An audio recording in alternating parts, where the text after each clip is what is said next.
Welcome to ACP. I'm your host, Alex Bollfrass, the head of strategy, technology, and arms control at the International Institute for Strategic Studies in Berlin. On each episode, we welcome the world's leading experts in arms control to share their knowledge and assessments of the most critical issues. Whether you're new to the topic or need a refresher, I hope you will join us in our exploration of everything related to arms control. In this season, we offer primers on all the nuclear weapons arsenals currently existing in the world and their relationship to arms control. I hope it helps you better know a nuke. China would like to start at the political level. How do we interact so we don't infringe on each other's core interests? You can't have just one-dimensional arms control without dealing with all the other variables. In 2019, roughly speaking, before we start to see the fruits of the modernization emerge, China's nuclear stockpile was under 300 by the count of the Bulletin of the Atomic Scientists. Last year, when the Pentagon released its report on China's military power towards the end of the year, it was counting more than 600 warheads in China's stockpiles. Mr. Xi appears to believe that a bigger Chinese nuclear arsenal could somehow give China a broader coercive leverage, could help soften America's overall approach towards China. Today, we turn to the People's Republic of China, a country that has traditionally maintained a small nuclear arsenal, but is now rapidly expanding its forces. To help us understand China's nuclear history, strategy, and arms control posture, we have three leading experts on the country's nuclear program: Professor Fiona Cunningham, Dr Jingdong Yuan, and Dr Tong Zhao. My name is Fiona Cunningham. I am an assistant professor of political science at the University of Pennsylvania. I just completed a book called Under the Nuclear Shadow, China's Information Age Weapons in International Security, and that looks at the relationship between the nuclear and non-nuclear components of China's strategic deterrent in the post-Cold War era. So the first interest in a nuclear weapon of China's own emerges during some meetings among Chinese decision makers in 1952 during the Korean War. And they resolve that they're going to investigate the possibility of acquiring a nuclear weapon after that. China requested assistance from the Soviet Union for its pursuit of nuclear weapons, but its pursuit of nuclear energy by the Soviet Union was provided to some degree prior to the decision that China actually makes among its high-level decision makers in 1955 that they are going to pursue a nuclear weapon. One of, I think, the key reasons why China made the decision to go for its own bomb is because the year prior, it had discovered domestic uranium deposits within China that solved one of the issues with regards to fissile material. One of the other, I think, key points on China's decision timeline for acquiring nuclear weapons occurred in 1957, where China's leaders travel to Moscow and they're able to negotiate a strategic agreement in which the Soviets not just offer to provide assistance with some advanced equipment, including missiles, but also offer to provide China with a prototype nuclear weapon. That assistance never ends up materializing, as the Sino-Soviet split starts to emerge pretty quickly after that meeting in 1957, especially with the Second Taiwan Strait crisis in 1958, where Mao Zedong is getting increasingly agitated with what he sees as Soviet efforts to place China in a secondary position, exploit its territory, etc. My name is Jingdong Yuan. I'm currently the director of China-Asia Security Program at the Stockholm International Peace Research Institute. Before that, I was a tenured faculty member at the University of Sydney. And before Australia, I was at the Middlebury Institute of International Study. The Soviet Union basically pulled all its nuclear scientists from China. From that point on, China was more or less independently working on the project. Within a few years and ahead of the U.S. intelligence estimate, China would acquire a nuclear device. So China basically tests its first nuclear weapons in October 1964. The importance of the nuclear weapons is such that even during the Cultural Revolution, where it was chaotic situation all over China, Many of the nuclear scientists or the people who work on nuclear weapons after nuclear tests, and then they move on to hydrogen bomb development. China tested the hydrogen bomb in 1967. So it's a very quick closing the gap between the normal nuclear weapons and the hydrogen nuclear. Only 3 years. So China was unique in that perspective because in terms of personnel, they had lots of people educated in the West. So they had the knowledge and they probably even participated in some other countries' missile or nuclear development. The next step after testing is how China is actually going to then set up its military forces that are going to operate a deterrent. That occurs starting in the late 1960s when China's decision makers establish what's known then as the Second Artillery Corps, which is a missile force essentially that's going to operate China's nuclear weapons. That occurs in 1966, and China's leaders promulgate the first set of regulations for that Second Artillery Corps, laying out things like how strictly China's top political leaders are going to control the use of nuclear weapons by that force in 1967. In the period from 1966 to 76, China is embroiled in this period of internal chaos of the Cultural Revolution that involves a lot of sort of turnover within elite politics that severely stunts the development of China's nuclear forces for the first 10 years or so.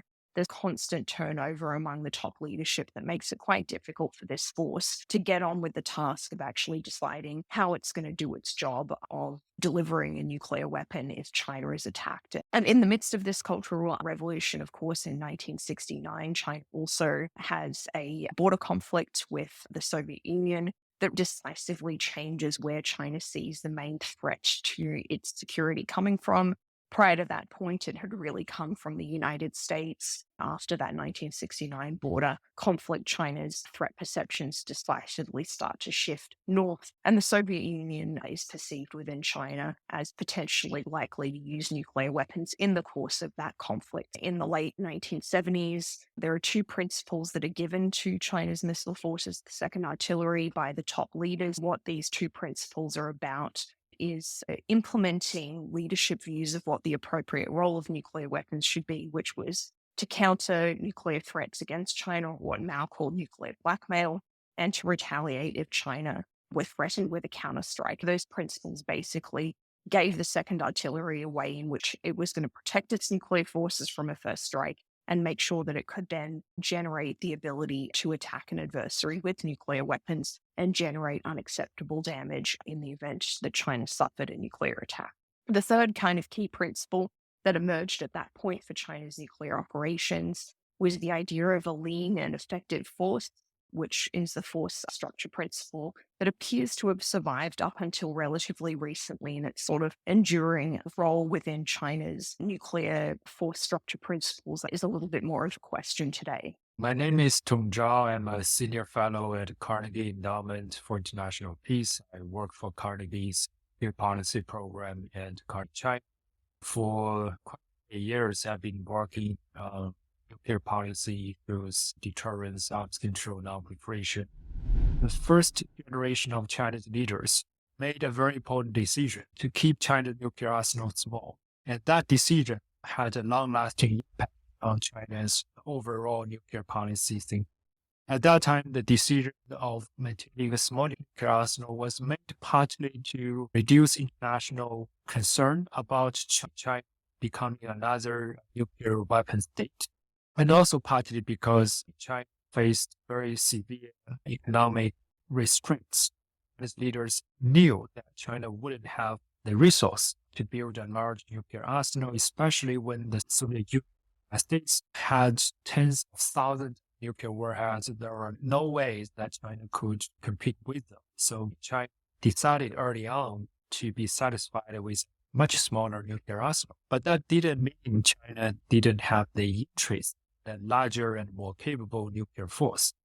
In fact, China's military documents and military strategists discussions all indicate that when resources are available, China would be happy to have a more sophisticated, more advanced nuclear capability. At the beginning of the 1970s, China made another important achievement of launching its first satellite into orbit. Therefore, this overall strategic program in China was often called bomb, missile, and satellite. Those three major items represent the crown jewel of China's strategic capability at that. In the following years, China continued working on ballistic missiles with increasing range, starting with DF2 and DF3, DF4. All of those missiles at that time were primarily driven by an increasing threat perception towards the Soviet Union. The DF5, an intermediate range ballistic, was particularly useful to hold Soviet targets under threat. And even the DF5, China's first intercontinental ballistic missile, originally also played a very key role in deterring Soviet Union. Since 1980s, China advanced its intercontinental ballistic missile program in a very steady manner, but it's only in the mid-1990s China really achieved a credible capability to deliver their weapons to the U.S. homeland, which was achieved by the DF-5A, a modified version of the original DF-5 ICBM. In the second phase of China's nuclear weapon development, China really made important progress towards miniaturizing nuclear warheads much lighter than previous versions. That helped China achieve more capability in the sense China could arm multiple warheads on top of one ballistic missile. And at this time, China's external security environment gradually improved, but China's economy has also picked up. So China had more resources to invest in the nuclear weapon program, which produced incremental progress. In a military parade in 1999, China showcased its DF-31 road mobile ICBM, which was eventually deployed in 2006. And afterwards, China continued upgrading this road mobile ICBM, new modifications to it. And today, China has developed its most advanced road mobile ICBM DF-41, which is of a longer range and has the capability of carrying multiple warheads. Even though China has traditionally relied mostly on land-based nuclear-capable missiles as a cornerstone of its nuclear deterrence, China has developed ambitions in sea-based nuclear deterrence capabilities and has also maintained, even though very limited capability of airborne nuclear systems. Its nuclear ballistic missile submarine was first deployed in the 1980s with 092 Xia-class submarine. The technology was not very advanced. The submarine was too noisy to be survivable, so China didn't bother building of these submarine. Reportedly never entered operational combat patrol. But China managed to introduce increasingly better classes of nuclear submarines. Its second generation nuclear submarine, the 094 class, was deployed in the 2000s, and China right now has maintained about 6 94 class nuclear submarines, and is believed to have started building its third generation, the 096 class SSB. The airborne nuclear system, again, was developed initially because of China's lack of other alternative delivery options. But later on, as China's land-based missiles advanced, China really downgraded the importance of airborne capabilities to the point that it only existed in. But in recent years, China appeared to have officially embarked on a path to comprehensively develop nuclear triad capability. According to U.S. government assessment, China has already developed air-launched ballistic missile that is nuclear capable. Going forward, China is also in the process of building its next generation long-range stealth strategic bomber the A20 that is widely expected to be nuclear capable. In recent years, China entered a new stage of its nuclear modernization and has departed from many of its traditional policies, which emphasized a small nuclear arsenal and a modest nuclear operational posture. There are major changes happening right now to China's nuclear weapon program with a lot of uncertainties about its future direction. A major difference after President Xi Jinping came to power in 2012 was that he also felt a fundamental change in China's external security environment and China's overall geostrategic environment. He felt that because of China's growth and its capability to challenge Western and American domination in international system, the US-led Western countries bound to adopt increasingly more hostile policy towards China across the board.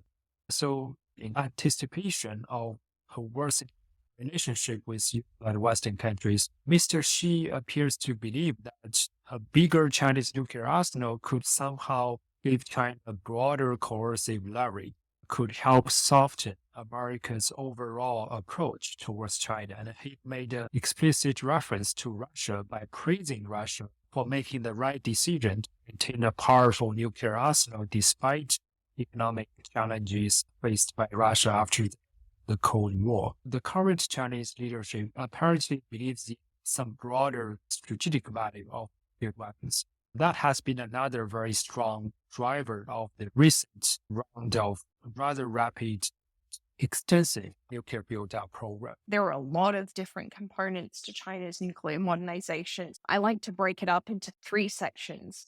What's the modernization actually entailing in terms of capabilities and operational changes? What is the goal and what is the reason?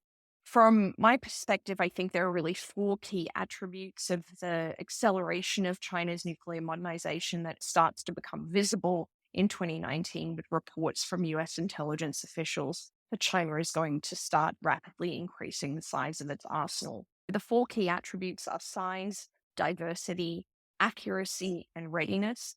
Starting with the size, I think this in many ways is the most dramatic change to China's nuclear arsenal that has made a lot of analysts like myself look at this as no longer being a gradual increase in China's nuclear capabilities, but a real step change and a change in approach to how China has thought about this problem.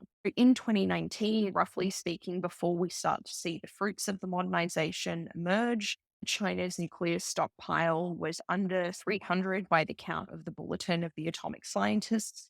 Last year, when the Pentagon released its report on China's military power towards the end of the year, it was counting more than 600 warheads in China's stockpiles. One of the key ways in which China has expanded its nuclear arsenal has been to return to silo basing of its nuclear forces. So with the discovery through open source research of China's 3 large silo fields of roughly 100, 120 silos each.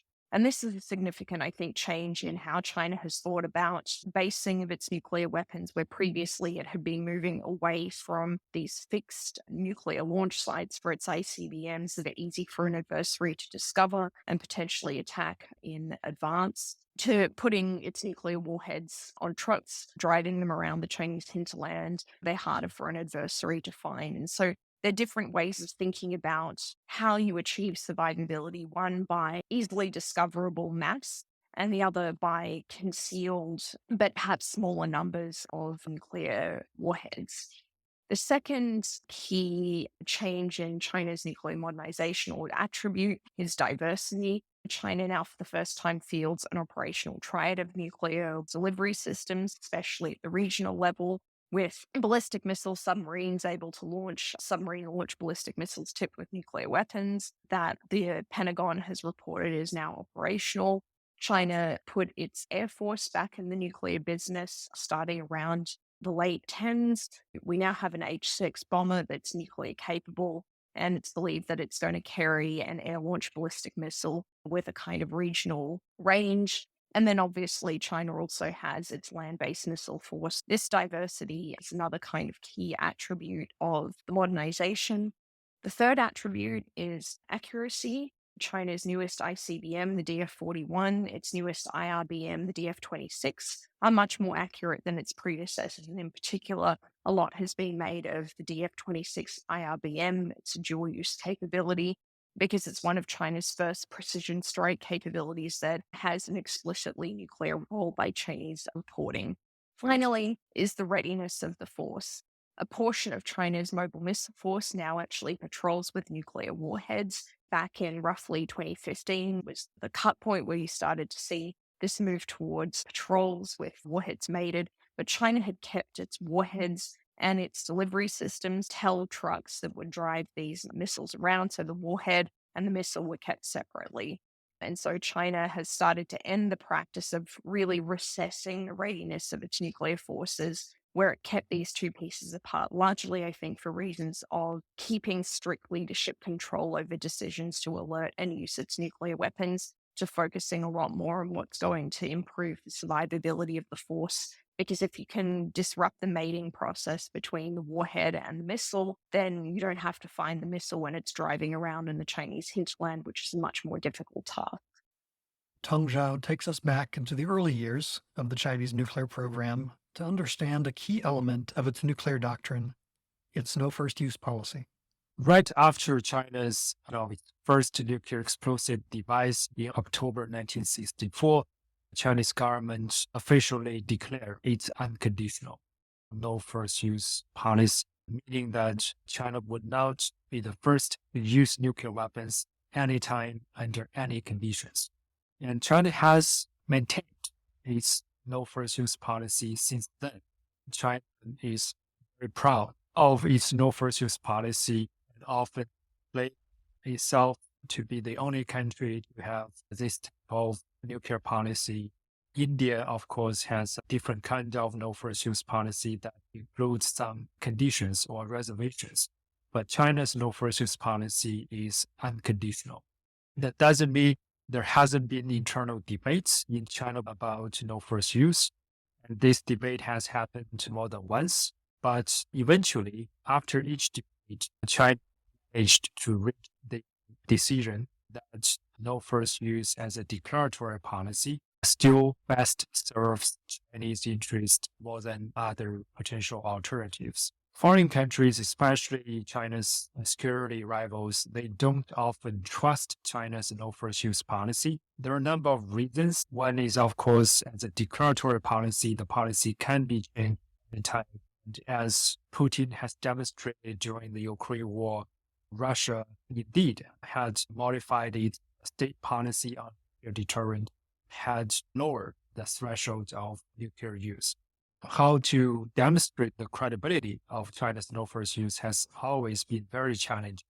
And some of China's internal doctrinal writings also made this effort to demonstrate the credibility of this policy harder. One important example is a rather authoritative military document written by top experts, reviewed and supported by senior leaders of China's rocket force, which was called the Second Artillery at that time. A range of documents written since the mid-2000s revealed that at least within the China's missile force, they have a policy of threatening nuclear first use in a conventional war if certain conditions were met, including if China believes, for example, China's leadership or some critical infrastructure were about to be attacked by enemies' conventional weapons.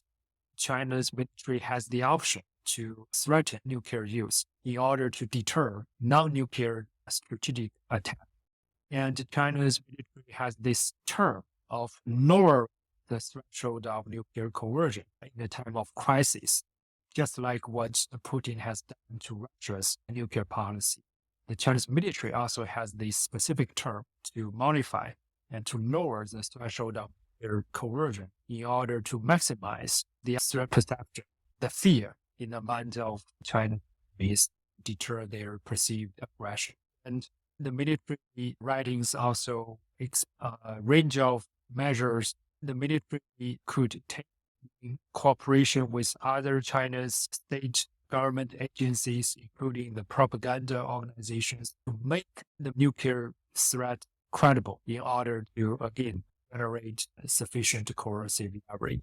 Those military writings did indicate that, at least at the military level, options are prepared that may not be consistent with no first use policy.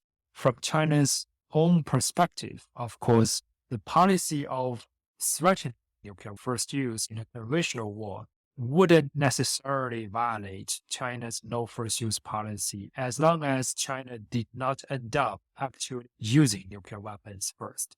Understand China's skepticism toward nuclear arms control. Here's Jingdong Yuan. China's ways of arms control is closely linked to the larger political question. Because for China, there's no way you can have a very, meticulously developed all of these CBMs or arms control, force structure, deployment, all of that, where you can continue to engage in a political kind of competition and very deteriorated political relationship. China would like to start at the political level. How do we interact so we don't infringe on each other's core interests? You can't have just one-dimensional arms control without dealing with all the other variables. And China in particular does not like the idea of arms control. You ensure there's no arms race, no crisis instability. You can manage both environments. That's why China does not like the concept of guardrail to do a lot of things which China considers to be detrimental to China's interests. For China, a good example would be suddenly you send a lot of high-ranking officials to Taiwan. So for China, their worries is that would gave Taiwanese officials the perception or misperception that they can rely on the U.S., so they will do things more radically from China's perspective. Because many people probably have not talked about it, is the China at this moment probably is not entertaining the idea of if there's a trigger event and then China, okay, this is a good excuse. Let's launch a massive attack on Taiwan because Taiwan's showing signs of independence. No, on the contrary, if they can manage and then to make it not a deliberate independence effort on the part of Taiwan, and therefore China does not have to use that as the final resort, the military, because they are not so sure, and then they know the cost. There are so many uncertainties. So they would rather kind of coerce or show of force rather than now thinking about this at the moment or any insult or triggering event will lead, like I think the Russian dead hand parallel analogy.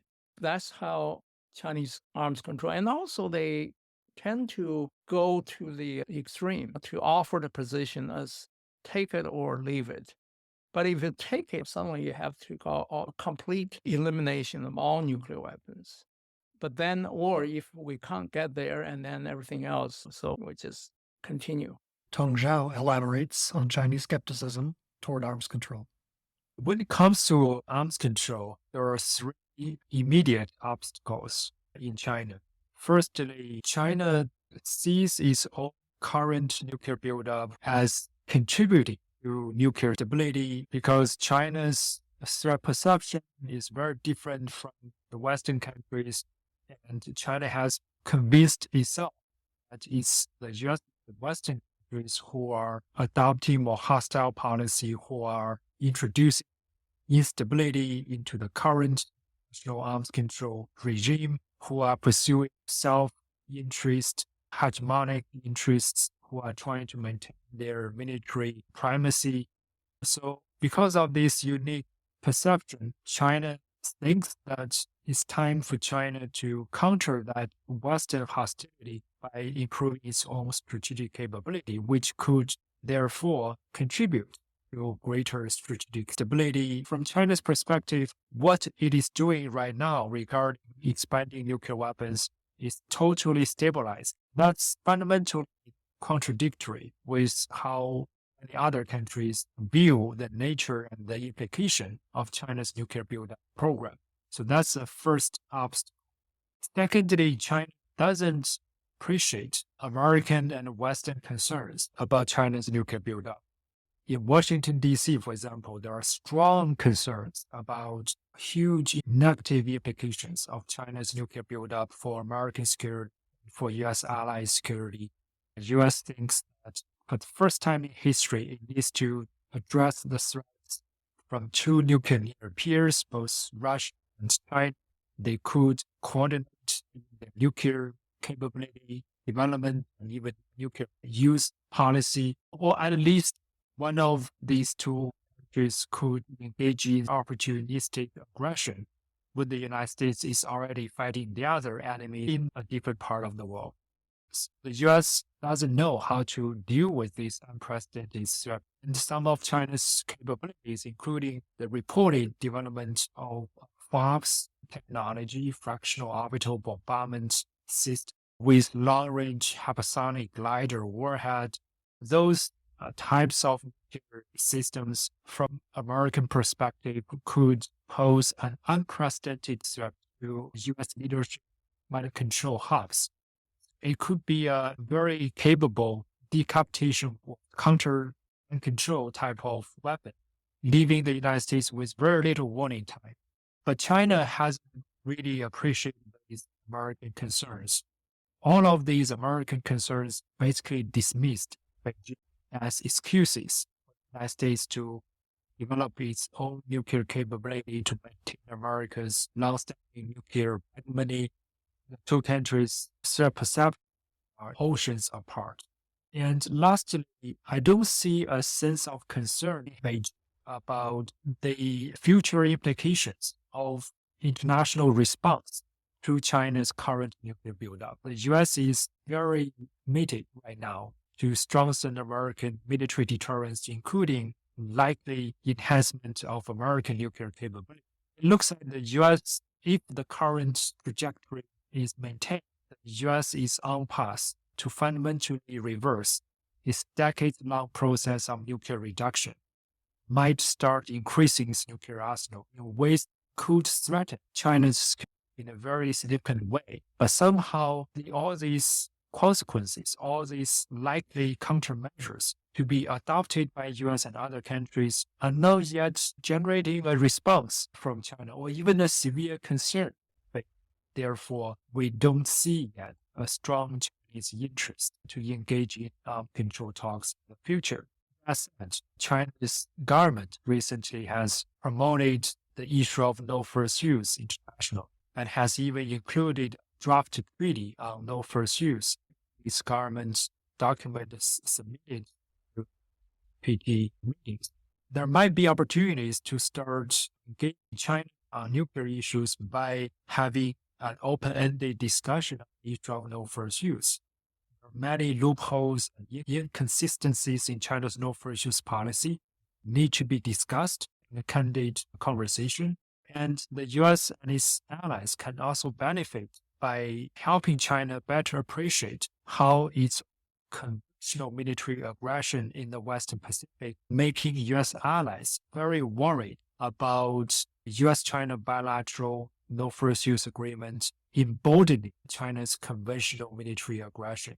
To discuss China's proposal on no first use is another opportunity to remind China that it needs to provide security assurances to other countries, constrain its own military behavior, and reduce its own military threats to other countries in order to create the conditions for other countries to be more receptive to China's no first use proposal. That could be an opportunity for a two-way conversation on nuclear issues, potential arms control topics.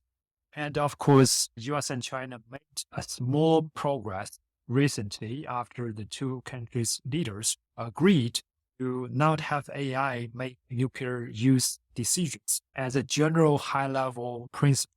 I think we could follow up this development by working on operational level guidances about how to ensure this high-level principle could be implemented and could be effective at the operational level.